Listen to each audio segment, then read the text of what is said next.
അപ്പൊ തുടങ്ങാല്ലേ? അത് മക്കളും കൊച്ചന്മാരും കൂടെ അയക്കും.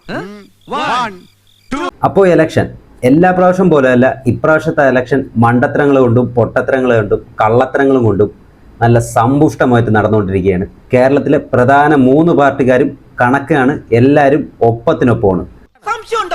നമ്മൾ നന്നായിട്ട് ബാറ്റ് ചെയ്തുകൊണ്ടിരിക്കുമ്പോൾ പെട്ടെന്ന് ഔട്ടായി എങ്ങനെ ഇരിക്കും?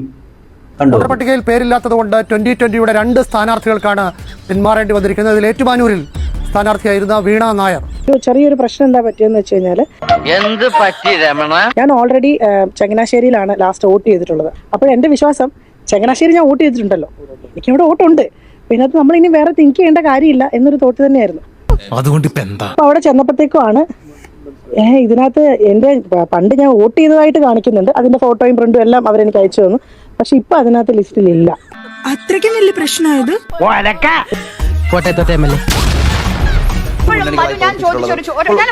ഞാൻ വളരെ പ്ലെയിൻ ആയിട്ടുള്ള ഒരു ക്വസ്റ്റ്യൻ ആണ് ചോദിച്ചത്. ബിജെപിയുടെ കാൻഡിഡേറ്റ് ആരാണ് തൃപ്പൂണിത്തുറയിൽ? മനുവിന് അറിയുമോ? ആരാണെന്ന് ആരെയൊക്കെ അറിയില്ലേ തൃപ്പൂണിത്തുറയിൽ? എനിക്കറിയാം. മനുവിന് അറിയുമോ?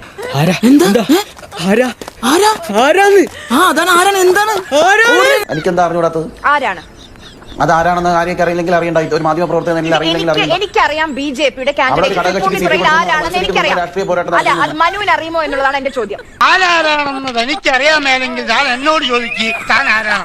അറിയില്ലെങ്കിൽ പറയണ്ടേ? ആര്യാന്നുള്ളൊരു ജേർണലിസ്റ്റ് ബിജെപിയുടെ പത്രസമ്മേളനം നടത്തി കാൻഡിഡേറ്റ് പ്രഖ്യാപിച്ച് NDA കാൻഡിഡേറ്റ് അറിയില്ലെങ്കിൽ പറയണ്ട. ബിജെപിയുടെ പത്രസമ്മേളനത്തിലല്ല അനൗൺസ്മെന്റ് വന്നത്. ബിജെപിയുടെ കാൻഡിഡേറ്റ് ആരാണ് തൃപ്പൂണിത്തുറയിൽ? ഇതൊക്കെ ചോദിക്കാൻ താൻ ആരാ? ഞാനാരാണെന്നോ? എന്റെ ചോദ്യം, തൃപ്പൂണിത്തുറയിൽ ബിജെപിയുടെ NDAയുടെ കാൻഡിഡേറ്റ് ആരാണ്? ആര്യ. ഹലോ ഹലോ ഗോപാലകൃഷ്ണ, കേൾക്കാമോ? എനിക്ക് കേൾക്കാം മനു. അവര് പറയുന്നത് എനിക്ക് കേൾക്കുന്നില്ല. ഞാൻ പറയാം. ഇല്ലില്ല, കേൾക്കുന്നില്ല. മനു കേൾക്കാമോ? ഹലോ, ഉറച്ചു പറ, കേൾക്കുന്നില്ല. എന്തായാലും കൃത്യസമയത്ത് മനുവിന് കേൾക്കാതെ ആയിരിക്കുന്നു. മനു കേൾക്കാമോ? Manu hello hello. അതെ, ഇത് നിങ്ങൾ റിപ്പോർട്ടർ ചോദിച്ചത് ശരിയല്ല. ഇങ്ങനെയുള്ള സില്ലി ചോദ്യങ്ങളൊന്നും ചോദിക്കല്ലേ. കുറച്ച് ടഫ് ക്വസ്റ്റ്യൻ ഒക്കെ ചോദിക്കണ്ടേ? ഈ അമേരിക്ക, ഇസ്രായേൽ, ഇറാൻ യുദ്ധമൊക്കെ ചോദിച്ചിരുന്നെങ്കിൽ പുള്ളി പുഷ്പം പോലെ പറഞ്ഞന. ഇത് മോശമായിപ്പോയി. UDF തിളക്കമാർന്ന വിജയം നിയമസഭാ തെരഞ്ഞെടുപ്പിൽ ഉണ്ടായില്ലെങ്കിൽ ഞാൻ രാഷ്ട്രീയ വനവാസത്തിന് പോകും, ഉറപ്പായിട്ട് പോകും. അത് വാക്കല്ലേ. UDF അധികാരത്തിൽ കൊണ്ടുവരാൻ പറ്റിയില്ലെങ്കിൽ ഞാൻ രാഷ്ട്രീയ വനവാസത്തിന് പോകും.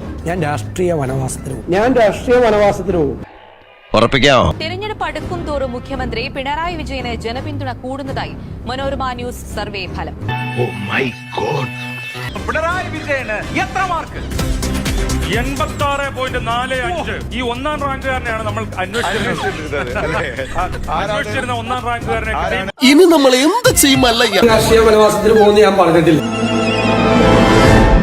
എന്തോന്നു? രാഷ്ട്രീയ വനവാസത്തിന് പോകുന്ന ഞാൻ പറഞ്ഞിട്ടില്ല, ഉറപ്പായിട്ട് പോകും. അത് വാക്കല്ലേ. ഞാൻ കേരളത്തിലെ ജനങ്ങളോടുകൂടി പറഞ്ഞേക്കണ വാക്ക്. രാഷ്ട്രീയ വനവാസത്തിന് പോകുന്ന ഞാൻ പറഞ്ഞിട്ടില്ല. ഒരു കയ്യബദ്ധം നാറ്റിക്കരുത്. പിന്നെ ഇവര് കട്ട കലിപ്പാണ്. കടക്ക് പുറത്ത് വീട്ടിൽ പോയി പറഞ്ഞാൽ മതി, ചെറ്റത്തരം, അങ്ങനെ. ഇന്നലെ മുഖ്യമന്ത്രി കോന്നിയിലെ പൊതുയോഗത്തിൽ നടത്തിയ ഒരു പ്രതികരണമാണ്. അദ്ദേഹം സംസാരിക്കുന്ന സമയത്ത് സദസ്സിൽ നിന്ന് ആരോ ഒരു ചോദ്യം ചോദിക്കാൻ വേണ്ടി ശ്രമിക്കുന്നു. ചോദ്യം ചോദിക്കാൻ ശ്രമിക്കുമ്പോൾ തന്നെ അത് വീട്ടിൽ പോയി ചോദിച്ചാൽ മതിയെന്ന് ഒന്നിലധികം തവണ പിണറായി വിജയൻ മറുപടി പറയുന്നു. എല്ലാവരും ശ്രദ്ധിച്ച കാര്യമാണ്. കേരളത്തിന്റെ ആവശ്യം വളരെ കൂടുതലാണ്.